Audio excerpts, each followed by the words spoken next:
Radio Clédou, c'est tout un monde entre vos oreilles.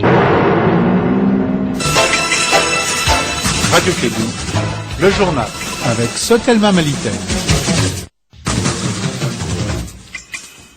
Bienvenue à cette édition. Il est exactement 13h ici à Clédou. Présentation du journal Bakary Sissé. Dans ce journal, nous allons parler de la maladie à virus Ebola. Au jour d'aujourd'hui, la Direction nationale du développement social, à travers la direction régionale, a pu former une quarantaine de relais pour la sensibilisation de la population par rapport à la maladie. Fanta Diakité nous donnera d'amples informations. Et puis, l'usine test d'or de Kokoyo dans les cercles de Kankaba a été inaugurée le week-end. L'infrastructure a coûté 1 milliard de francs CFA. C'est le fruit de la société Maifa Mining Corporation en partenariat avec Global Field Distribution. Mariam Kouyaté, notre envoyé spécial, nous fera le récit. Et puis nous allons parler du rôle de la justice dans la protection de l'environnement. C'est le thème de la rentrée judiciaire 2014-2015. Une question qui soulève plusieurs interrogations si l'on sait que le Mali est signataire de plusieurs chartes et plusieurs conventions dans le cadre de la protection de l'environnement.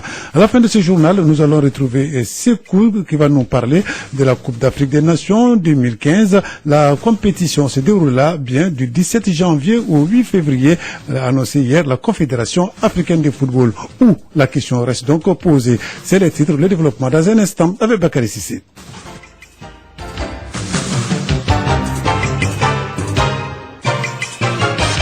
Je le disais tantôt dans les titres que la lutte contre la maladie à virus Ebola donc se poursuit dans notre pays. Au jour d'aujourd'hui, la Direction nationale du développement social, à travers sa direction régionale, a pu former une quarantaine de relais pour la sensibilisation de la population par rapport à la maladie à virus Ebola. Avant la confirmation du premier cas de virus dans notre pays, le développement social avait un plan de prévention. Ce plan a été conçu en partenariat avec l'UNICEF. Les précisions avec Fanta Diakité. Pour faire face au virus Ebola, le développement social a pris des mesures de sensibilisation de la population, notamment au niveau des transporteurs routiers, les leaders religieux, etc. Connaît Cécile Odile Dako, directrice régionale du développement social et de l'économie solidaire. Nous sommes en train de les former, des points focaux, qui vont être des relais au niveau de chaque gare routière. Partout, il y a des arrêts de bus, de Sotrama et partout. Nous avons aussi les communautés dont les pays sont touchés. La Guinée, le Libéria, la Sierra Leone et la RDC. Ils ont été formés aussi par rapport à la prévention contre Ebola. Pour mieux sensibiliser la population dans le district de Bamako, le développement social en partenariat avec l'UNICEF compte organiser une caravane dans les 6 communes de Bamako. Il faudrait que tout le monde soit vraiment sensibilisé par rapport à Ebola, les mesures d'hygiène à respecter, les manifestations et à éviter. La nouveauté qu'on va inclure aussi, ça va être une caravane que nous sommes en train d'initier dans le district de Bamako. Nous allons sillonner toutes les communes de Bamako et à chaque regroupement, nous allons pouvoir nous arrêter pour donner des explications. Et dans ces caravanes, nous allons impliquer et les leaders religieux, communautaires, les maires, les chefs de quartier. La presse sera avec nous. Nous avons aussi mobilisé les jeunes chanteurs qui vont nous accompagner. Pour mieux prévenir la maladie à virus Ebola, nous devons éviter de se serrer les mains et les accolades, mais également de se laver les mains au savon au moins 4 fois par jour. Alors merci Fanta Diakité. Il faut préciser que le développement social et l'UNICEF ont déjà formé plus de 150 leaders religieux. Ils ont été déjà orientés. Nous allons écouter ici la chargée de la communication pour le développement du bureau UNICEF Mali, Traoré Mariam Sidibé, au micro de Fanta Diakité. Quand l'annonce a été faite dans les autres pays, il y a l'UNICEF qui a activé. On a un réseau appelé le réseau qu'on appelle dans notre jargon C4D. Il s'agit du réseau des communicateurs traditionnels pour le développement. Les leaders musulmans, les leaders chrétiens protestants, ils étaient les premiers soldats à aller donner l'information à la communauté dans les districts frontaliers avec la Guinée. Mais c'est les mêmes activités qui continuent encore dans le plan des contingences. Et la semaine passée, on a eu à reformer encore d'autres leaders pour donner amener l'information au niveau de la communauté. Au-delà même de tout ce qu'on fait comme production, je pense qu'il y a la communication vraiment de proximité qui est très très importante parce que la population peut voir quelque chose, lire, mais pour poser des questions claires par rapport au comportement à promouvoir, je pense qu'il faut une interactivité entre les agents de santé, les communicateurs, les mobilisateurs et la population qui a besoin vraiment d'avoir assez d'informations sur cette maladie. Donc il y a tout un paquet d'interventions liées à la communication dans lequel UNICEF appuie le gouvernement. Est-ce qu'il y a une activité phare que vous comptez mener également pour mieux sensibiliser la population? Dans les perspectives, il y a plein d'activités. Il y a une caravane qu'on veut vraiment organiser pour toucher un cible très très important, ça c'est les jeunes. La caravane, on compte la faire sanctionner par des émissions publiques qui seront organisées dans chaque commune de Bamako. Et les mêmes activités en perspective doivent être dupliquées dans les régions. Nous allons rester dans le cadre de la lutte contre la maladie à virus Ebola. Les dispositions sont prises dans les localités frontalières avec la Guinée, à Kokoyo, un village situé à 30 km de la Guinée, dans les cercles de Kankaba. Les autorités n'ont rien négligé pour la protection des populations. Modibo Makasuba est le maire de Louga, une commune rurale de Banankuro. Les propos sont recueillis par Mariam Kouyaté. Les mesures de prévention préconisées par le gouvernement même, c'est ce que nous appliquons. Nous avons au niveau du SOSCOM un campement qui a été construit à peu près à plus de 500 000 francs, un hangar équipé, alors pour des lits, des WC, tout ça là, pour en cas de réception d'un malade pour qu'on l'isole dans ce campement-là. C'est ce que le gouvernement nous a demandé de faire et c'est ce que nous avons fait. Dans ce campement, il y a les infirmiers de CESOM et des autres dispensaires de la commune qui se relaient pour assurer la permanence. Là, on lave les mains, là, mais c'est donner les mains, tout ça là, on ne s'empêche pas de ça. Bien, donc propos recueillis par Mariam Kouyaté qui était dans la zone et nous allons rester là-bas pour parler de l'usine test d'or de Kokoyo dans les cercles de Kangaba. Cette usine a été inaugurée le week-end. L'infrastructure a coûté 1 milliard de francs CFA. C'est le fruit de la société Maifa Mining Corporation en partenariat avec Global Fuel Distribution qui est implantée au Mali depuis plus de 3 ans. Maifa Mining est une société spécialisée en exploration et en exploitation minière. Voici le récit de Mariam Kouyaté. Cette usine test d'or, qui est une œuvre de Maifa Mining, permettra non seulement de tester la qualité de l'or au Mali, mais aussi de contribuer au développement du pays. Anil Koni, promoteur de la société. Cette facilité, c'est pour moi, pour amener mon cabot, pour faire les tests avec mon géologiste ici, et aussi pour donner le travail pour faire les formations maliennes, travailleurs. En même temps, nous faisons ici les formations pour les travailleurs, pour les mines aussi. Maifa Mining Corporation est une société ambitieuse qui compte couvrir toute l'Afrique de l'Ouest. Cheikh Tidiane Sy, partenaire de cette société. Nous avions la prétention de couvrir toute l'Afrique de l'Ouest, à l'instar de notre confrère qui se trouve en Afrique du Sud, qui s'appelle le Global Fuel South Africa, qui s'occupe de Mozambique, Zimbabwe, Botswana et même présentement au Congo et en Angola. Nous avions la prétention de prendre West Africa, transformer Global Fuel Distribution Mali en Global West Africa et couvrir donc toute la sous-région en approvisionnement et en créant des infrastructures de stockage et des stocks de sécurité. Les habitants de Kokoyo et environnants se disent contents de l'ouverture de cette usine test qui leur permettra de lutter contre le chômage et la pauvreté. Modibo Magasuba, maire du cercle de Louga. C'est un jour très heureux pour moi. Toute la commune qui va en profiter. Les jeunes en auront pour leur part, les vieux en auront pour leur part, parce qu'il s'agit de quoi? Du développement. Maifa Mining Corporation emploie déjà dans cette usine test 170 employés et compte embaucher 500 en 2015. Bien, Mariam Kouyaté, je le disais dans les titres, le rôle de la justice dans la protection de l'environnement, tel était le thème de la rentrée judiciaire 2014-2015. Une question qui soulève plusieurs interrogations si l'on sait que le Mali est signataire de plusieurs chartes et conventions dans le cadre de la protection de l'environnement. Les précisions avec Kassim Traoré. La justice face aux questions environnementales, c'est le thème que le Mali a choisi comme sujet de la rentrée judiciaire. Le décor a été campé par le président de la Cour suprême du Mali, Nouhoum Tapili. Les défis environnementaux constituent également une préoccupation majeure de l'humanité tout entière. La justice et l'environnement, le thème central de cette rentrée a été développé par les rapports de la rentrée judiciaire. Mada Salia Maïga, rapporteur.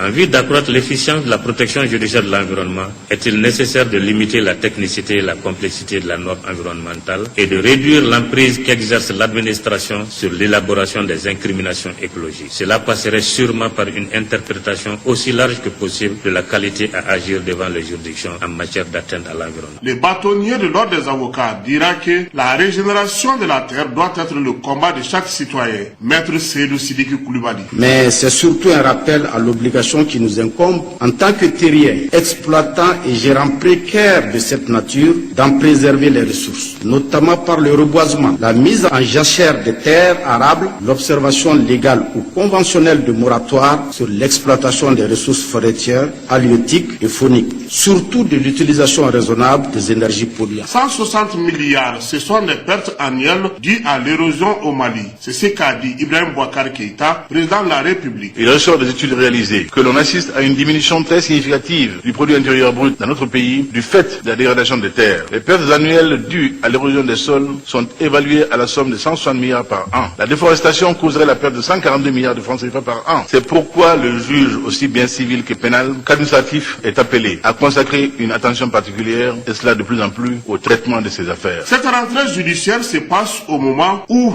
la famille judiciaire peine à tenir le Conseil supérieur de la magistrature, qui doit permettre le déploiement des magistrats dans certaines juridictions de notre pays. Merci Kassim Traoré. Le procureur général près de la Cour suprême a fait savoir lors de cette rentrée judiciaire que l'homme est agressif contre l'environnement. Il a aussi précisé que certaines lois adoptées n'ont jamais été appliquées. Béré Diarra lors de la rentrée judiciaire. Il est permis de penser que dès lors que les mesures auraient été inspirées par la gravité et la réalité de la menace contre l'environnement et partant contre notre existence commune, aucune prise en compte de quelques intérêts que ce soit, alors ce ne devrait pouvoir bloquer la mise en vigueur effective de telles mesures au détriment de l'intérêt général. C'est sur cette grande espérance que la très salutaire loi numéro 2014-024 du 3 juillet 2014 portant interdiction de la production, de l'importation et de la commercialisation des produits plastiques non biodégradables, élaborée par le gouvernement et adoptée par l'Assemblée nationale, connaîtrait un bien meilleur sort que celle mort-née 2012-03 du 23 janvier 2012 qu'elle abroge, pour entrer immanquablement en vigueur à la date exacte prévue à cet effet, et qu'elle recevra alors une application à la fois pédagogique et rigoureuse de la part des autorités judiciaires et de leurs partenaires techniques de l'administration générale. Mbéré Diarra, il est le procureur général près de la Cour suprême. C'est au micro de Kassim Traoré. Clé de Info, deuxième édition, 13h, passé les 12 minutes.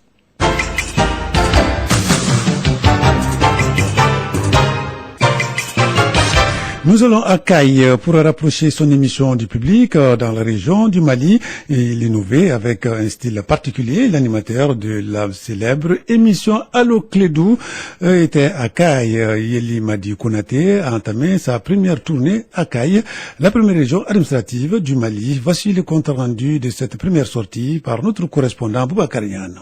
C'est au bord d'un bis que Yelimadi Konaté, accompagné des animateurs, des chanteurs et des comédiens, a enregistré son émission célèbre Allo Clédou, Allo Malitou. Plusieurs couches de la vie sociale de notre pays ont été touchées. Yeli explique le soir de Caille. L'émission Allo Clédou a beaucoup de succès à cause de ses auditeurs. Donc on s'est dit qu'on ne pouvait pas continuer à faire une émission qui ne fait que 40 minutes sans venir voir ceux qui ne peuvent pas nous avoir par la ligne ou par le net. Donc on est venu ici pour vraiment rencontrer les auditeurs pour qu'ils s'expriment directement en live. Et vraiment ça a été très enrichissant. Parce que tant que vous ne venez pas vers certaines personnes, il y a toujours certaines réalités que vous ne connaîtrez pas. Les Caïsiens ont apprécié l'émission. Mamadou Dramé. Bon, cette émission, ça m'a beaucoup apporté quelque chose, puisque les tas de problèmes que nous avons, Bon, plusieurs solutions ont été proposées, vraiment, par des jeunes et puis par des responsables aussi, les structures compétentes. Donc vraiment, ça nous a donné beaucoup d'idées concernant notre problème. L'actualité oblige. L'émission était centrée sur la prévention contre l'épidémie à virus Ebola qui a frappé la porte du Mali. Il a profité de cette occasion pour inviter tous les jeunes du Mali à prendre part à ces différents échanges sur l'éveil des consciences pour l'avenir de la nation. Boubacar Niane, Radio Clédou, Kai. Voilà, merci Boubacar Niane. Nous allons terminer ce journal par du sport, football, Coupe d'Afrique des Nations 2015. La compétition se déroulera bel et bien du 17 janvier au 8 février. L'annonce a été faite hier par la Confédération africaine de football. Mais où? La question reste posée. La fédération marocaine a jusqu'au 8 de ce mois pour donner sa décision finale. Par ailleurs, en Europe, la Ligue des Champions reprend ses droits cet après-midi avec la 4e journée de la phase de poule. Les précisions avec Sékou Kone.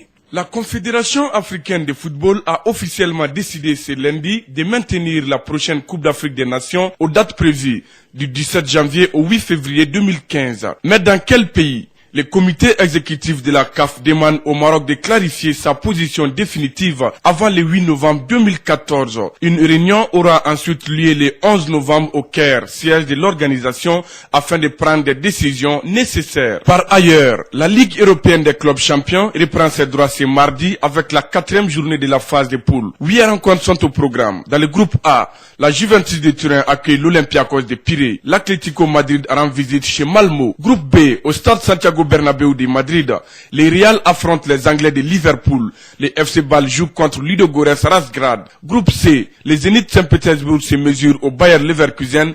L'AS Monaco ira défier les Benfica de Lisbonne. Enfin, dans le groupe D, au stade des Émirats, Arsenal et l'OG d'Anderlecht de Belgique et le Borussia Dortmund croisent les fers avec les Turcs de Galatasaray. À noter que les matchs sont prévus à partir de 19h45 temps universel. Merci Sékou Kone. Un mot de basketball. Le président de FIBA Afrique, notre compatriote Aman Niang, sera investi à son poste de président. Ce sera le 20 de ce mois ici à Bamako. En marge donc de cette cérémonie, il y aura les réunions du bureau central de FIBA Afrique et des réunions également du comité exécutif de FIBA Afrique. À partir donc du 17, l'ensemble des membres de FIBA seront dans notre capitale ici, Bamako. Une commission d'organisation nationale donc est en gestation au niveau du ministère des Sports. Voilà, c'est tout pour ce journal. Merci de l'avoir suivi. Présentation Bakary Cissé. Nous allons de Fatou Fall. Il est exactement 13h, passé de 17 minutes. Ne tournez pas les boutons, restez avec nous. L'information continue sur notre antenne. Tout à l'heure, c'est les services des sports. Aujourd'hui, c'est Ousmane Traoré Diman qui sera là en langue nationale Bambara pour l'actualité sportive. À tout à l'heure.